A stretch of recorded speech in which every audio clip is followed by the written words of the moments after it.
All right, I think we'll get started here to give Robin enough time. And before I do my introduction, I'm going to let you all know, because I always forget to do this if I don't right away, that today's visiting professorship was sponsored in part by Mead Johnson Foundation. They gave us an educational grant to bring Dr. Steinhorn here.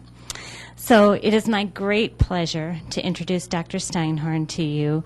Robin is someone that I've known virtually my entire career, and she's well known to people here at the University of Minnesota, as well as she did her pediatric residency and fellowship training in neonatology here after doing her medical school at Washington University and doing a brief residency in obstetrics. And then she saw the light and came over to pediatrics. And Robin is a phenomenal researcher. She is internationally known for her work in pulmonary hypertension in the neonate. She's the one we all call when we have a question or a problem. She was responsible here for starting our neonatal ECMO program, then went to Buffalo, where she really got her career going in pulmonary hypertension research. She then traveled to Chicago, where she was the division head of neonatology there for many years, built a fabulous division, and now she is the medical director and department chair at the University of California, Davis, Department of Pediatrics. And so you've seen a really nice progressive trajectory in her career. She's moved along, been extremely successful, and she's the person that has been a fabulous mentor to me, besides a really good friend, and a number of other young professionals. She is just being that, step or two ahead of me the whole way, been the person that's always told me what to expect next and what to do, and she's been a fabulous mentor to so many young pediatricians that I'm really looking forward to hearing her talk today, and this is why we invited her to talk to us on this topic. So thank you, Robin.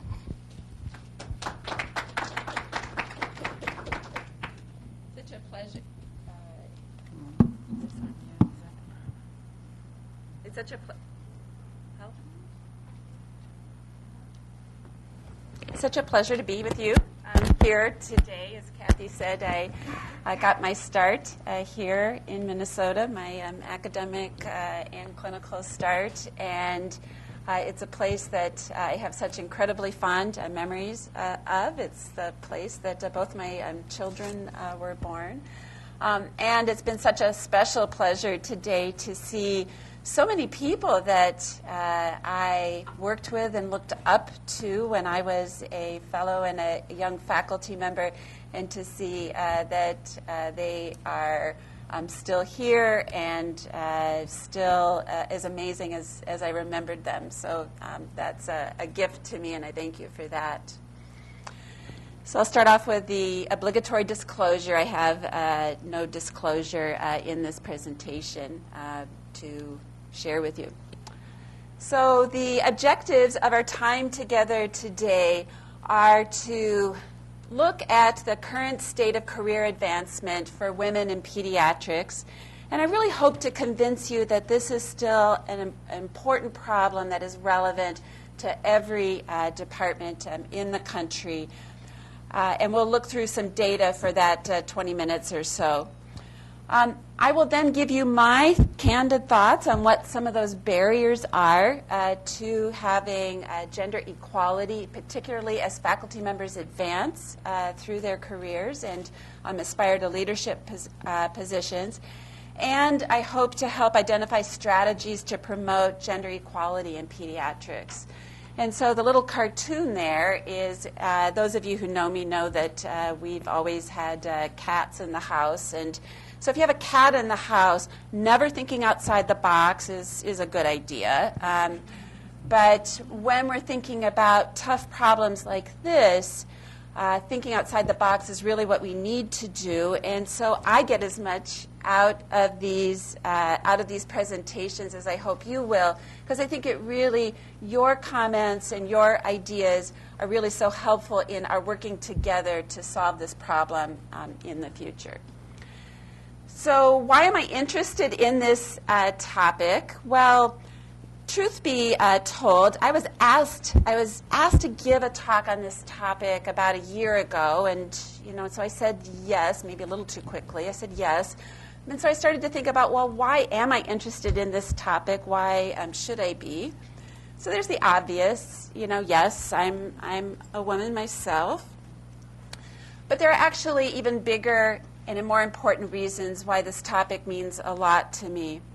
I think the thing that I have found most satisfying in my career, I had a wonderful talk with Tony before I came here, and it's really important to figure out what you care the most about and what you like doing. And it turns out what I've liked doing more than anything is to help the next generation, to help fellows, to help young faculty. And so for me, the quote by Edith Wharton has always resonated with me about there being two ways to spread light, and I've always viewed myself as the mirror that reflects the greatness of the faculty that I work with. And so it is in caring about seeing women advance that has in part led to this. And I think many of you know, because she was born right here in Minnesota, my children are very important to me. My daughter is a third-year medical student at Washington University, and so I look for her. What are the options that are going to open up for her? What is her career going to look like? And so with those thoughts, we'll go into the overall look at the data of where we are currently in the idea of gender equality in medicine. So Tom Green, who also got his start here at the University of Minnesota and was my department chair in Chicago, had a saying that if you spent 2 minutes with him, you heard this saying: you can't manage what you can't measure. And so in that spirit, I will review the data that from the report from the AAMC that really gives us quite a bit of statistical knowledge of the women in academic medicine and science. So this will be, the next several slides. So first of all, we're looking at the overall pipeline. And from the mid-'60s through the early 2000s, that's when we really saw a huge increase in the number and the proportion of women applicants at accredited U.S. medical schools. And we see the overall peak of applicants in about 2003 right here. So this is when I applied to medical school. So when I sat in class, just about 25% of medical students were women. And so it was quite gratifying to look that my daughter's medical school class looks very different than mine did. So about half of her classmates are going to be women. So that's the overall pipeline of medical students. What about the pipeline of postgraduate trainees?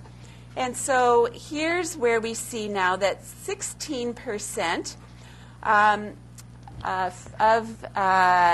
so here we have the number of women in medical specialties. So about 16% of the women residents in any specialty are in pediatrics. And so the only ones that are a little bit higher than that are internal medicine, just because of the sheer volume of it.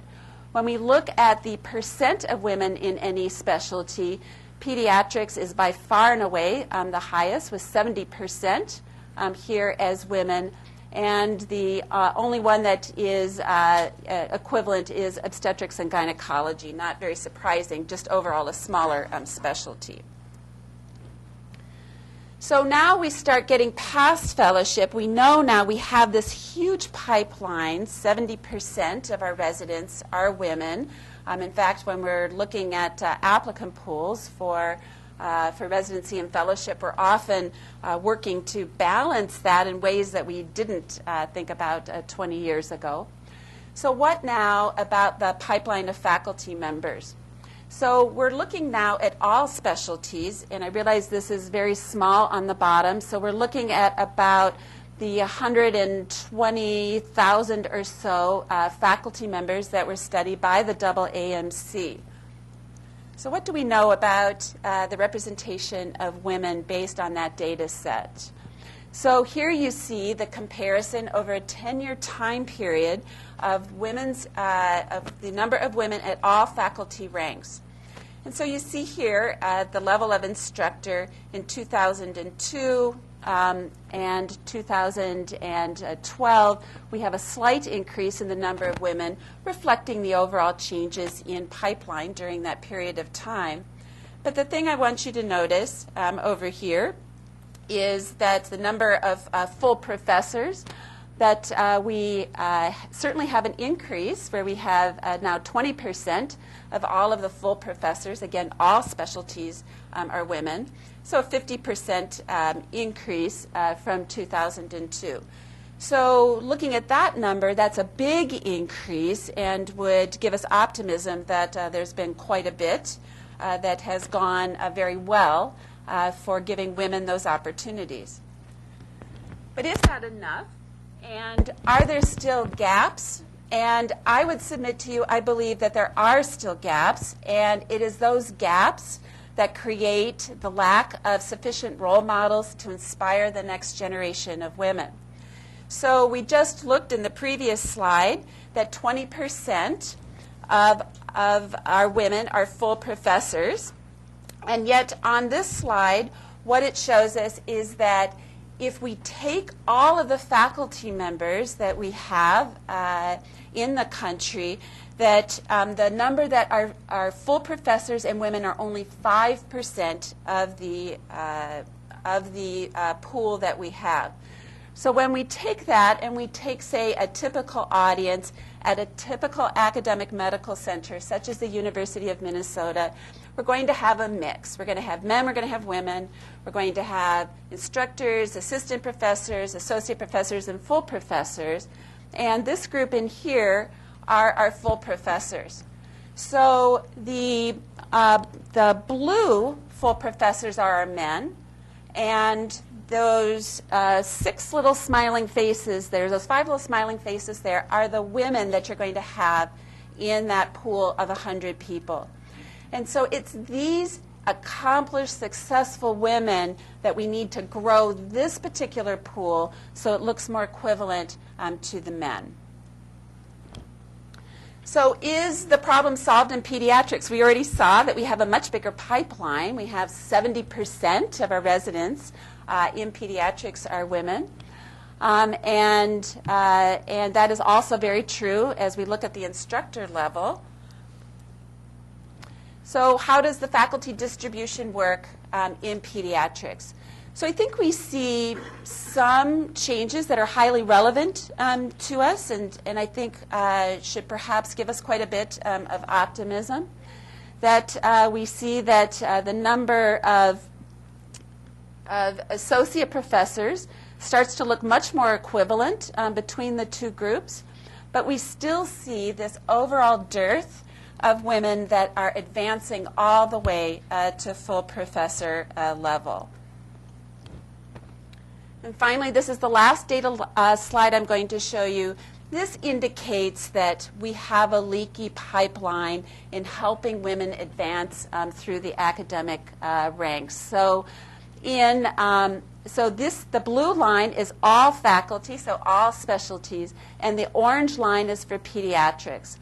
And so we overall have for all specialties, we have about half the women at the instructor or assistant professor level, and it drops off at associate professor, and then only 20% of the professor level appointees are women. And we see the same pattern, although better, overall greater numbers at every level in pediatrics. That just reflects the greater number of women in pediatrics. And it also, I also looked back thinking when would women have graduated? And so is this just simply a problem that will be solved with another 10 years? But the leaky pipeline, I submit to you, is very relevant because between 2006 and 1992, when we would have, when we would have expected our professors and assistant professors to have graduated from medical school, we saw a relatively modest increase in the number of women. So we have barriers to advancement that we need to address. This is another example from the American Academy of Pediatrics about this robust pipeline. So we as pediatricians, because we do tend to attract women to our specialty for a number of great reasons, I think we really have this duty to pay a lot of attention to the advancement of women through their careers. And the first time I gave this talk, I was so struck.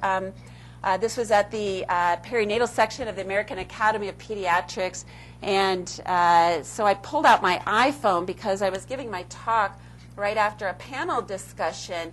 And of this panel up here, I realized you may not be able to see this well. All 6 members developing the expert opinions in my specialty were men. And so we have an audience that is mostly women, quite a few young women, and our role models up on the podium are still men. And so that's really, those are the data that have inspired me to think a little bit about how we can address this problem and help women succeed even further.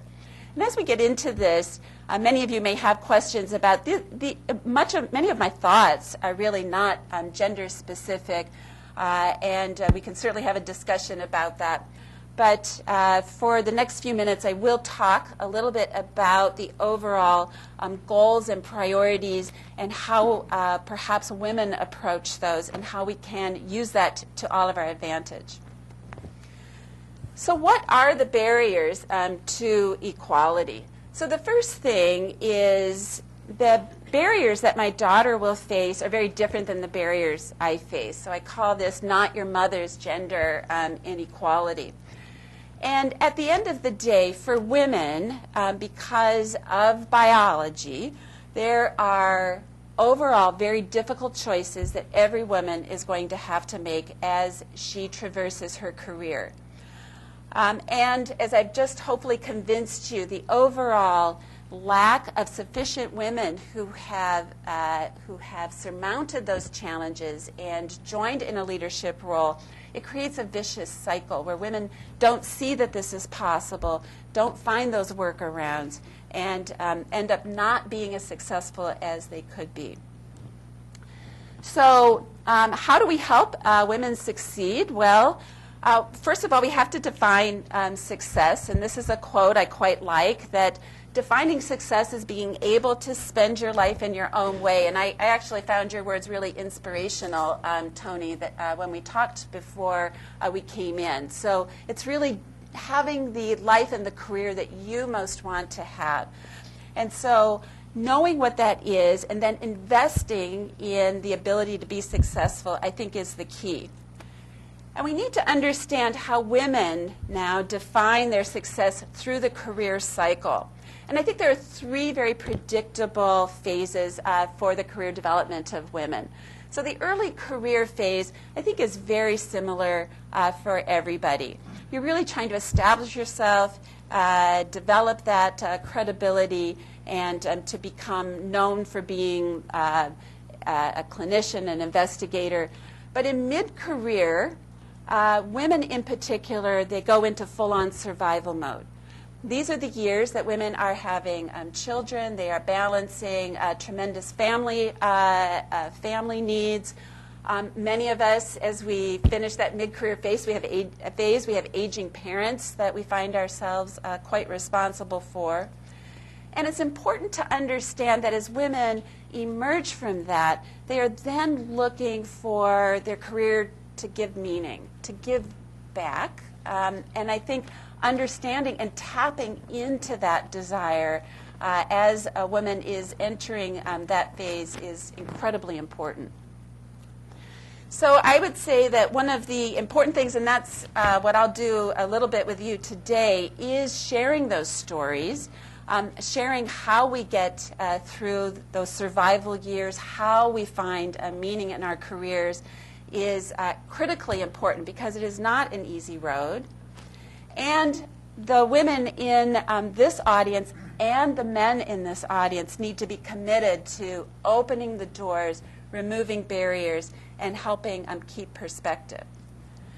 So for every person in this room, the most precious commodity that you have is time.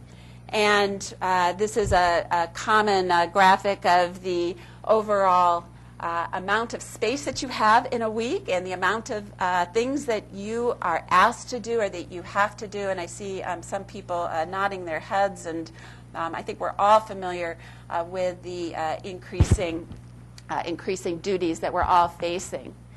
So I think the important thing, and this applies to every young faculty member in this audience, is to really understand what your professional duties really are. Your overall sense of clinical service.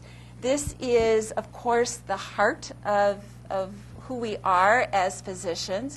It is the service we provide to others. But it's really important to understand that this is not going to help you advance through the academic system. It will not be viewed as creative or scholarly. And we overall in medical schools, I think there is a movement to find tracks for advancement for being a superb clinician, a master clinician, if you will.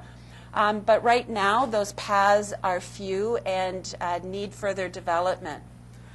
Other activities, and this is important for every assistant professor in this audience, is to be very careful, very strategic. And it is very easy to say yes to committees when you should be saying no, because they often, I would say mostly, will give you very little direct career benefit, and this is where you need to be very self-interested to only choose committees that will directly benefit you. Then the overall of scholarship ends up being, I think, the focus of academic advancement. This needs to be oriented, of course, to your interests. And I think the idea of finding that true interest that you can really invest in is key, but also understanding where the real opportunities are going to be. Investing in something that has no future is not going to do you any good or get you the kind of mentorship that you need. So I'm a big fan for every early career faculty member of mapping the course. And so these pilots on the bottom are wondering what the mountain goat is doing behind the cloud bank, and that's something we don't want to have happen. We don't want you crashing into not being able to advance as you finish your first 10, 15 years of faculty life. So one of the most important pieces of advice that was given to me as an early faculty member was to develop a written career plan and a set of goals. Essentially, it's the same thing as writing a grant for yourself, as you have specific aims, and by having those specific aims laid out, you can then have a plan for the next year, and very importantly, you give yourself a progress report every year. You come back to those aims and decide, do they need to be revised? Have I completed one and now I have to add others? This written plan for yourself becomes a key tool. It will really help you make connections with your mentor, with your division head, with the other potential power brokers as you develop your career. Because it gives them something to work from. It tells them something very important about who you are and what your goals are. I can't emphasize enough, whatever opportunity you have to learn about the promotion system, you need to take advantage of. And so if there's a conference on it, if your division head hasn't sat down and explained this to you, you really need to demand this, because understanding exactly what the rules are will help you immeasurably in being successful. So what about the idea of work-life balance?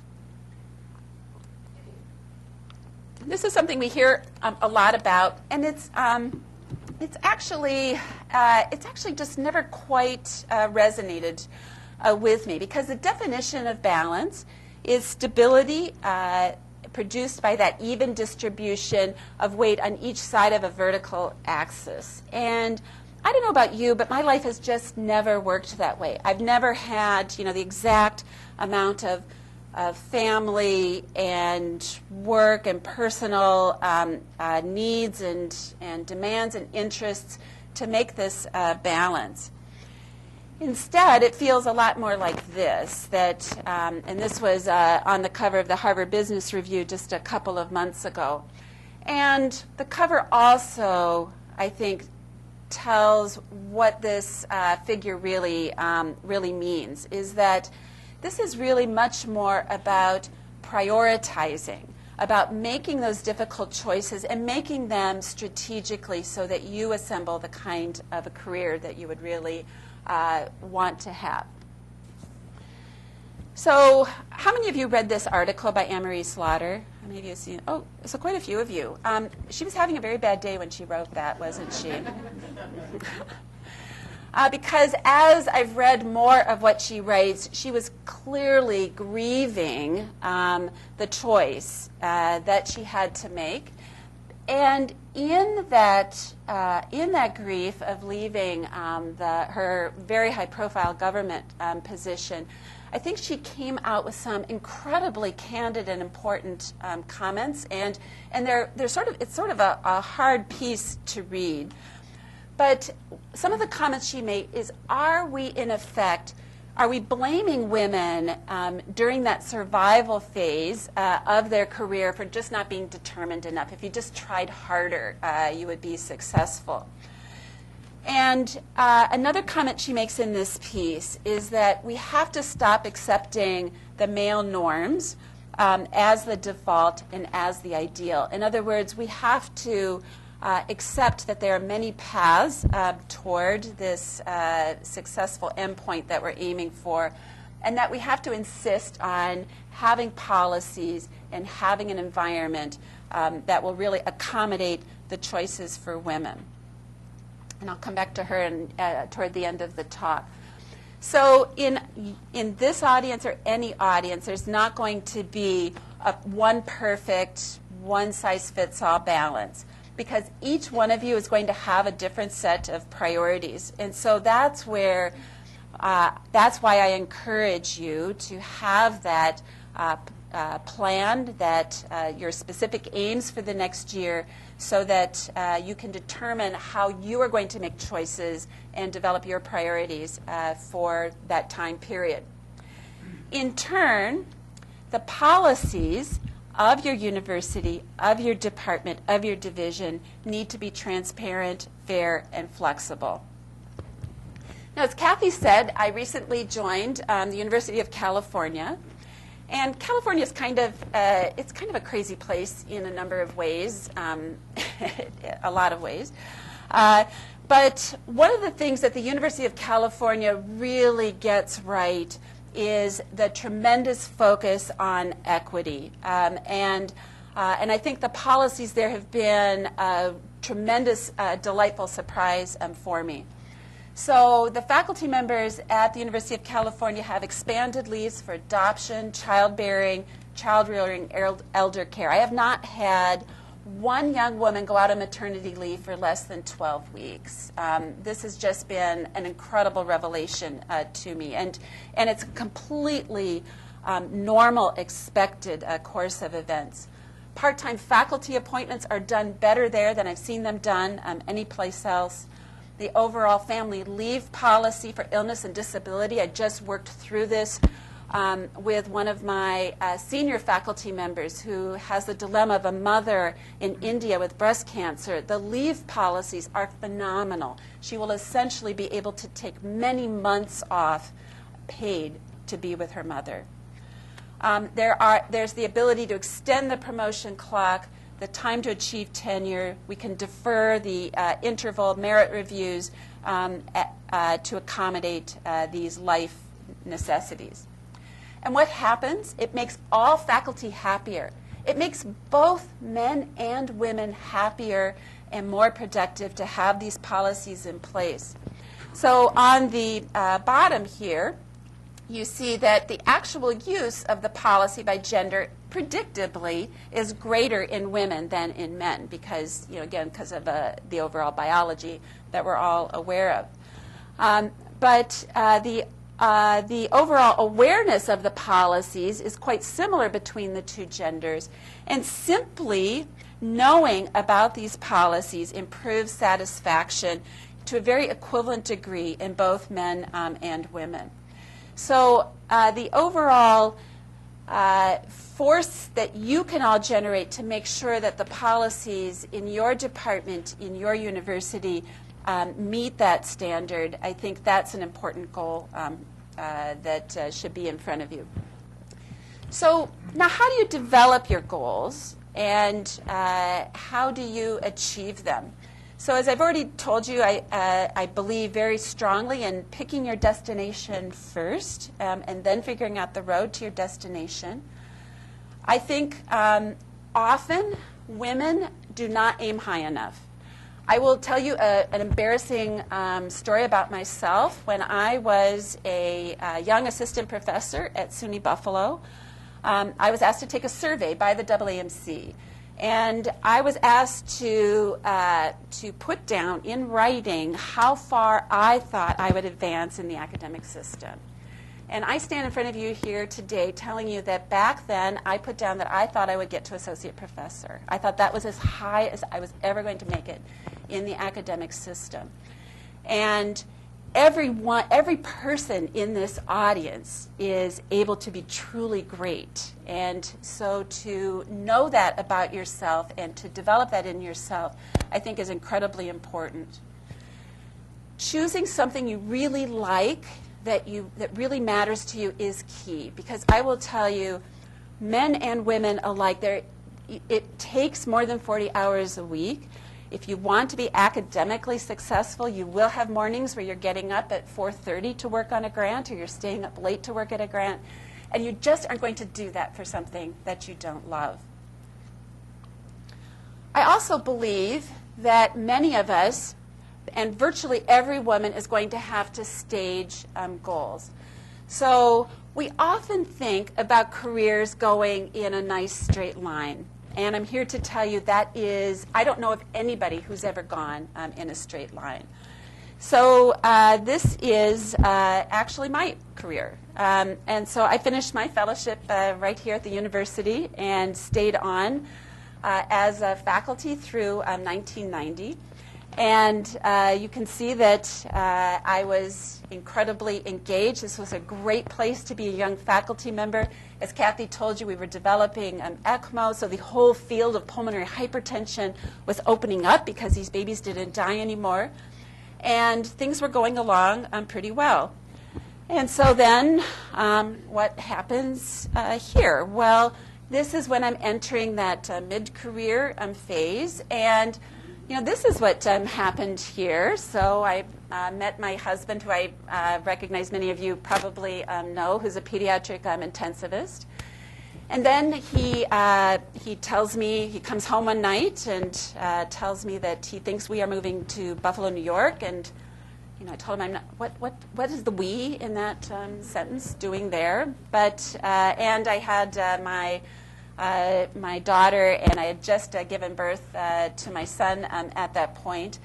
And so off we went. And the thing that I learned is that one can recover from what seems like a very challenging set of circumstances by taking advantage of the opportunities that are around you. And this is where I learned that writing down those goals and finding a way to achieve those goals and having my mentors understand where I wanted to go was really key. And so I was able to take advantage of tremendous facilities in Buffalo that I only learned existed after I moved there. And so, as Kathy told you, I've had this incredible blessing of a career as a translational investigator. And so things went along very well, but you'll also notice here a little real dip in my own personal productivity. And this slide is always a hard one for me to get to because this is the last picture I have of my mother. And this actually was the day I received an endowed professorship. And the week after that, my mother went into hospice care. And for the next couple of months, I spent every day with my mother. She'd already been ill, as you can imagine. She was a very proud woman. She ripped off her oxygen to get this picture taken. I'm sure we can all see how ill she looks in it. And I put everything aside. I was so lucky to have the mentors and the role models who told me there are times you don't get do-overs. And so that gift that I have of that time with my mother is something that gives me the strength to do the things that I need to do now at work, because work was waiting for me when I came back. All right, so I'm going to spend a few minutes talking about biases and stereotypes and how those might affect women. So the first thing I want us all to be aware of is how early stereotypes can start.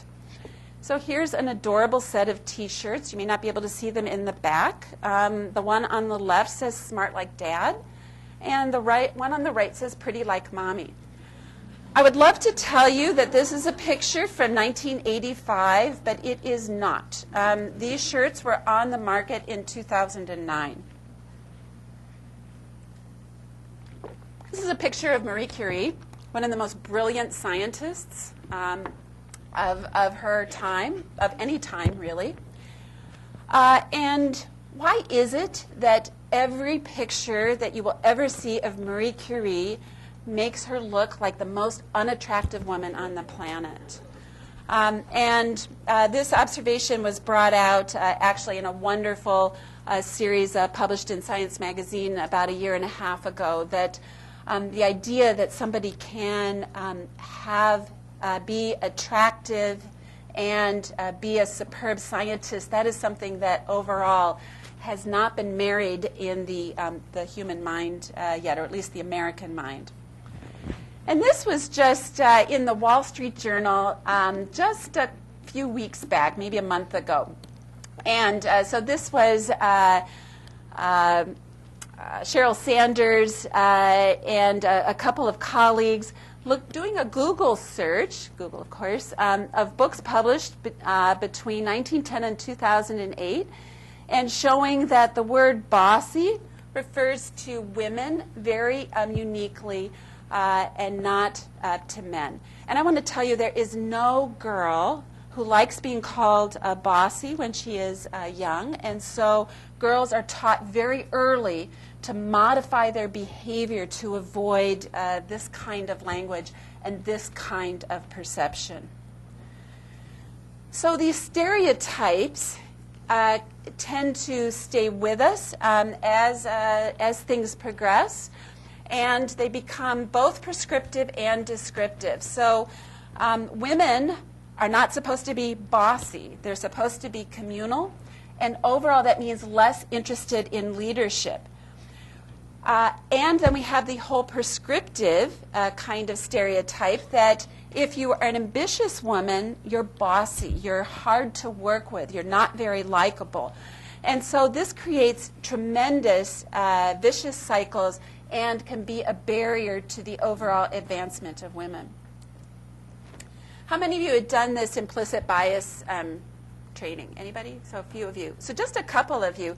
This is well worth going and taking a look at because what it really will highlight for you, and this will be true whatever you look at on it. So there's all kinds of different groupings that you can examine, and it will show you that you have biases that you don't even know about, even if you feel that you are not a person who walks around with biases, you do.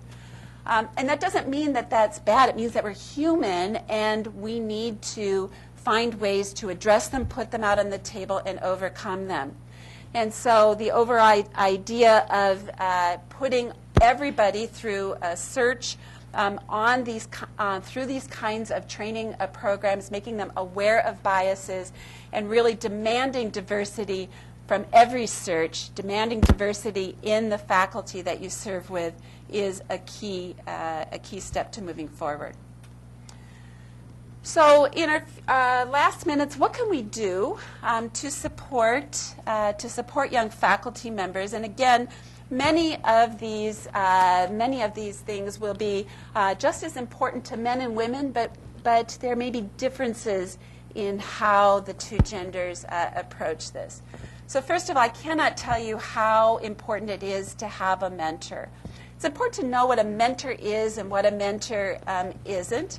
It's really important to understand the two-way street of mentorship. It's very popular now to have mentoring committees.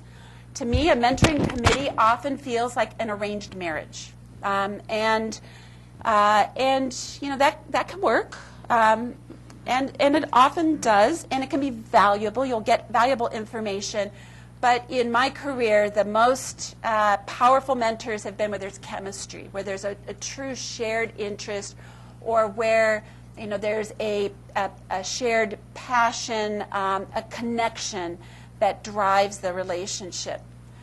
I have found, and I suspect all of you will, that multiple mentors are going to be needed to accomplish the things you need to as you grow as a person and as a faculty member.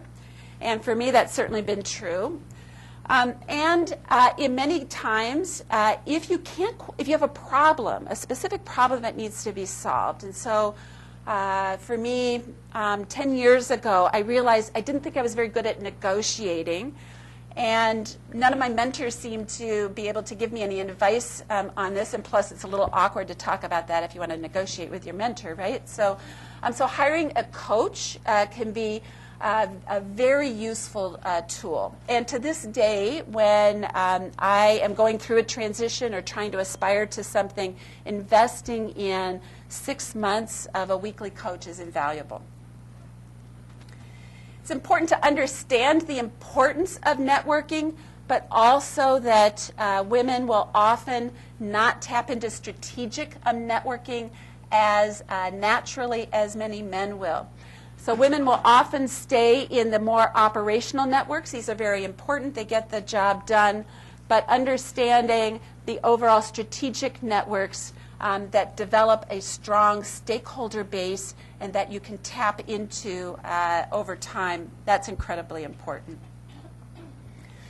So we need to teach women, all faculty members of course, but in particular women, we need to teach resilience. And resilience is the capacity to overcome adversity and personal vulnerability.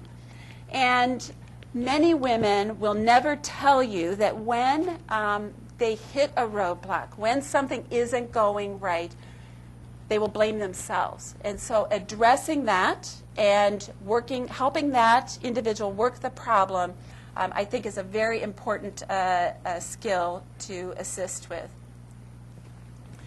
We need to teach optimism. This is true, of course, true for everybody. This is one of my favorite quotes from Maya Angelou, that some people can't see the good thing right in front of their nose, but others can see that great thing coming when it is days, months, or miles away. So this is a picture I've loved over the years. And for the purpose of thinking about optimism, so this is a sort of situation that you can walk into this particular set of children, and you can go running for the washcloth, worrying about is that permanent marker, which I'm told it was, and view this as a really difficult afternoon, or you can see the joy in the big sister and run and get your camera, knowing that this is actually a really precious moment in time and the ink will eventually wear off. We need to teach courage. And again, I feel that this is something that, in particular, women need to be mentored through. What would you do if you knew you could not fail? I think we should ask every assistant professor that. And remind ourselves of that wonderful quote by Mario Andretti, is that the second you think you have it under control, it just means you're not going fast enough. So what about leaning in? It's been very popular to hate Cheryl Sanders. There are days I want to hate her too, because she's just so chipper, all of the time. And it certainly doesn't hurt to have an IQ of 170 or whatever it must be. But I think she really has some important points, is that developing that unique identity and speaking up, standing out, finding ways to be different, I think that's an incredibly important skill. Every woman has just as great ideas, but because, again, of the overall training, even as very young children, often women won't speak up. And so a great idea for the more senior person in the room is to make sure you're soliciting those responses. If a woman knows she might be called on, she's going to come prepared to say what she thinks, and you're going to get really great responses out of that. I also want to encourage every young person to take calculated risks. So I'm standing there with Lou Ignarro, who had just a year before won a Nobel Prize. And I got him to come to Children's Memorial Hospital just by asking him. And, I thought it was like one of the crazier things that I ever did. And yet, what was the worst thing that was going to happen to me? He was going to say no, and that wasn't such a bad thing. So taking those risks is really important. So what can men do? I will tell you, men are powerful roles for gender equality. Perhaps the most powerful role models for gender equality. I would not be standing in front of you here today if I didn't have a husband who viewed our family responsibilities as absolutely a shared problem. And that is the kind of role model that my children have seen, and it is, I think, a fundamental shift that we need to see happen. Again, from Emery Slaughter, work and family balance, it's a societal issue. It's not a gender issue. We need to promote the ability for men to take leave when they have young children or sick children at home. And I think we're all going to be very interested, and there's probably even a couple of you in this audience, the new generation of young men who have been raised by full-time working mothers, because they're going to have a very different sense of how a family works. So what else can men do? They can help define this new normal. They can help eliminate those stereotypes. This is, again, a quote from Emery Slaughter. Should women speak up more?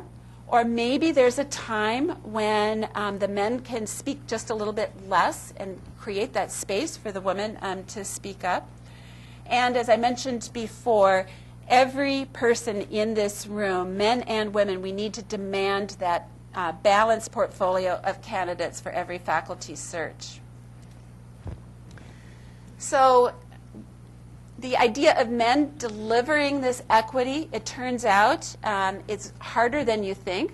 These are data from the University of Colorado School of Medicine. Steve Daniels is the department chair there. And I thought this was an incredibly courageous article that he published in Academic Medicine about a year ago. And they really took a deep dive into the overall gender equity in his department. Essentially, he had women associate and full professors saying it was not nirvana there. He thought things were great, but he allowed there to be some analysis of it. And so what they found is that there were a number of difficulties, that there were fewer female faculty with tenure and awarded tenure with promotion to professor. that the overall balance for leadership roles was quite different between men and women. There were very few women vice chairs and division heads, and more women in service roles such as unit directors. There was an excess of women resigning and relocating, and which indicated that they possibly had an excess of women retiring as associate professors. And importantly, the women were paid less than their male colleagues. And at the assistant professor level, it was about $3,000 less. At the professor level, it was close to $10,000 a year less. So I look at that, and this tells me that there's one additional thing we need to make sure we're doing. This, again, I'm sure this is true for all faculty members, but particularly for women. Women tend to not negotiate. And so we need to teach those negotiation skills and to make sure that they know that most of the time when you are negotiating for a faculty position, there's always something else that you can get put on the table if you ask. And so making sure we're teaching those skills is, I think, an important thing to do. So my take-home messages here are that equity matters to all of us, that it requires more than just the policies or procedures. It's really institutional culture. We need to embrace opportunities for everybody to succeed and thrive. And this was my former dean at the University of California who had that quote. Fixing this leak and promoting the advancement of women, it matters to everyone. And so this is from Emery Slaughter. Only when women wield power in sufficient numbers will we create a society that genuinely works for all women, and that's a society that will work for everyone. And finally, we have to inspire our daughters. The women in this audience, you're the next generation of role models. So I left time for a few minutes of discussion. As I said, my career has been a blessing, and it's been a blessing in large part because of my children who have been incredibly supportive, my husband who's, as I already told you, is amazing, and because of the tremendous friendship, including with Kathy, that has been a source of support and inspiration to me. Thank you.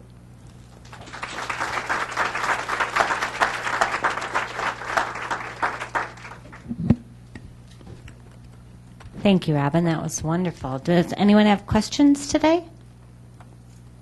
Yes. I have a question. I don't know, I missed some of the beginning, but you comment on kind of the different stages of, particularly a woman's career, and you talk about kind of the initial stage of building her institution, and then the stage of survival, or kind of whatever you call it. So do you have any comments on, especially with us women who are spending more and more time in school and getting higher education, and often that survival stage is falling right to the beginning of starting our careers? And how can we kind of... Wow, that is a great observation, and I think that's a complex question, because partly what you're saying is that the overall, to even get to that survival stage now, the bar is higher than it used to be, and the idea that masters in public health or epidemiology or biostatistics, this sort of extra training is more and more viewed as mandatory to develop a career than it was 20 years ago. So I would say that the same principles are going to apply, but the overall challenge of getting through that first hurdle of advancement through the assistant professor years to associate professor, that's when that's going to fall. So at the beginning, I showed you that I think probably the slide that you missed, I think the big barrier in pediatrics right now tends to be promotion from associate professor to professor. But what you're saying could well be true is that your mentors, your division head, are going to really have to help you get through those late assistant professor years and push to that next level. That's a great observation. Thank you. Yes.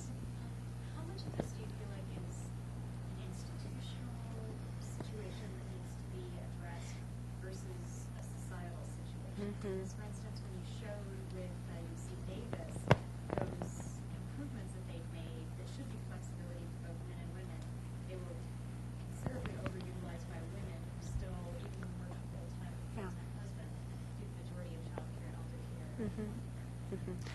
So I think it's both. I think there are definitely, and I think this is the point that Emery Slaughter is trying to make, and to a degree that Cheryl Sanders is trying to make, is that unless we as a society continue along a path of evolution where we work as partners between the two genders rather than, sort of dividing up the roles and the duties that come with those roles, that's how we'll get to the next step as a society. But I do also think there's a lot at individual institutions. And so that has been a really interesting change for me at the University of California, to find a place that is so incredibly proactive. So I'll give you an example. So I'm searching for a head of cardiology. And the first slate of candidates that I submitted based on an extensive search, the qualifications, we thought we were being very objective. There were no women on that list. And I was told to go back to the starting line, that I could not submit a list with no women on it whatsoever, that there had to be at least one or two in the whole country who were qualified, who might be willing to move to California. And I'm thinking, really, me? But that was the requirement, and that is how you go back and you think about it again. So I think that kind of proactive policy, it will help move the needle. I wonder if you came across any strategies of how to do the inspiring with children, with our daughters. We had a son born 3 months ago, and we did a science-themed nursery before we knew the gender. All of our neighbors kept saying, "But what if it's a girl? What if?" Tell me about it. And so, my question is, we wanted to be idealistic with this, and then my 2-year-old still defaults to wanting to play with mommy's makeup and do these things. And it's the nature-nurture question, which I'm sure you can't answer in 3 minutes. But any strategies that you've seen on how to inspire?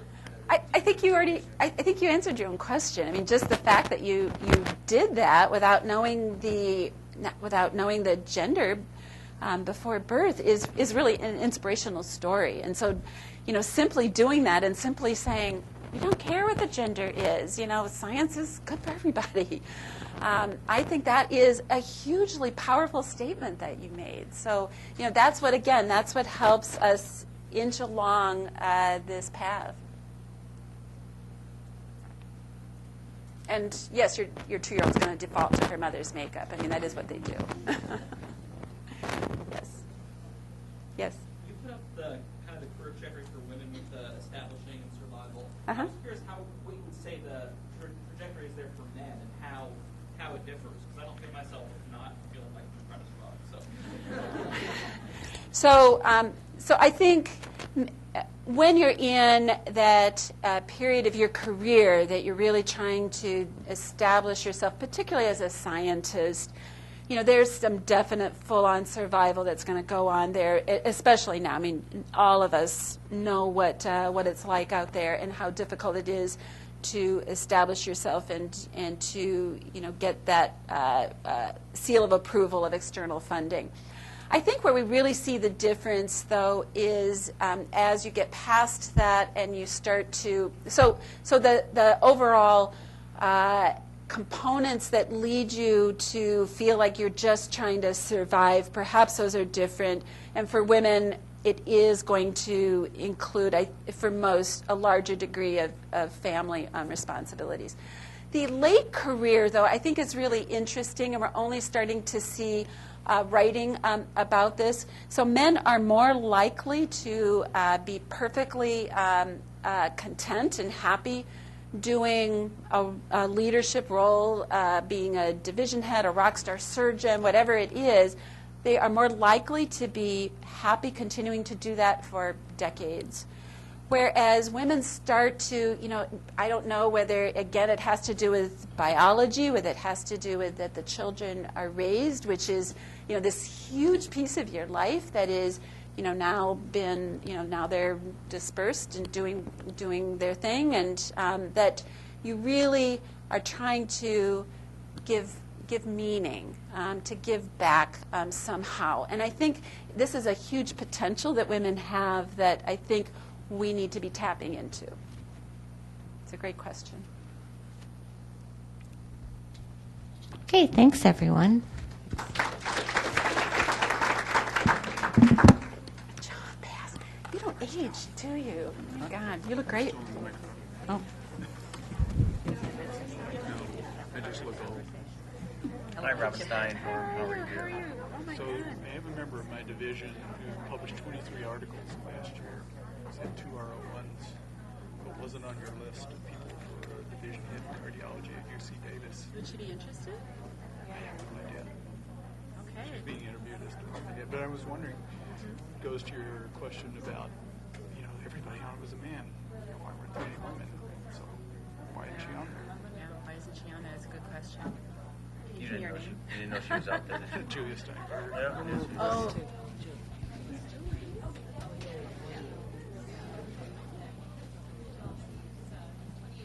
Except for you. You can only say no, I don't.